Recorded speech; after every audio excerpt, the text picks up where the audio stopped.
This is the week, Mr. Barclay, of COP28, which is a huge climate change conference.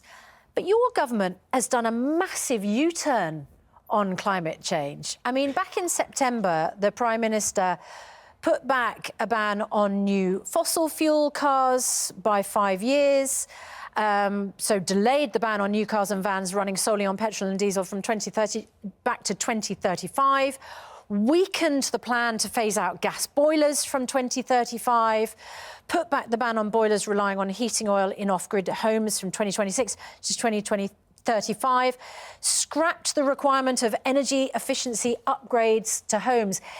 I'm sure lots of people love the idea of a new national park, but they would say we're in a climate catastrophe, according to some people.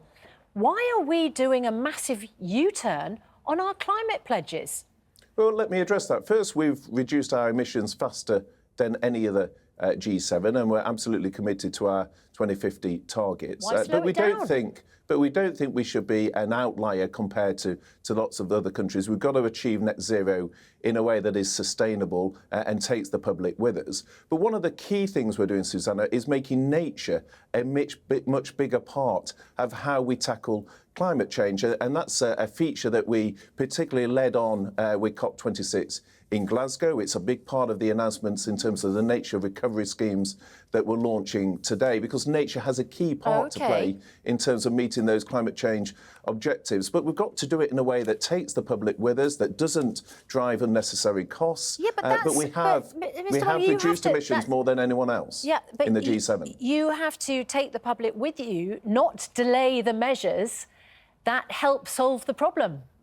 Well, as I say, we have reduced our emissions, Susanna, more than any other G7 country, and we're committed to our 2050 targets. So we're bringing forward our plans in a sustainable way. But what we're announcing today is a further continuation of our nature schemes. Yes, no, you've had time, sorry, with respect, you've had time to explain those measures. I'm talking about the U-turn on your pledges. And also, we spoke to a climate scientist this morning in the week of COP28 who said the one thing you could do is no new licences. But you've granted hundreds of new North Sea oil and gas licences. Yeah, because that's just a naive view. The Committee on Climate Change is clear that oil and gas will continue to be a part of our energy mix. It's far better as long as we grant new licences. Well, if Susanna, let me answer the question. It's far better that we produce that domestically than import it, often from some of the more unsavoury regimes. So the choice is either we import that oil and gas or we use what is domestically available. It's far better for the economy that we use our domestic or production. We invest in renewables. But we are also investing in our landscape. So we've already restored natural habitat the size equivalent to the size of Dorset. We're investing more in natural landscape schemes. They are a key part of addressing climate change. So there's a range of things we're doing. And as I say, we've discussed that already. Reduced emissions more than any other country. If you're perfectly comfortable in the week of the COP28 conference with the fact that we're granting hundreds of new licences, are you comfortable with the fact that the host of COP28, the UAE, is planning to use the climate change talks to push its own oil and gas interests? Apparently, these are leaked documents that show the UAE is preparing to discuss potential fossil fuel agreements with 15 nations ahead of the summit. That's OK, is it?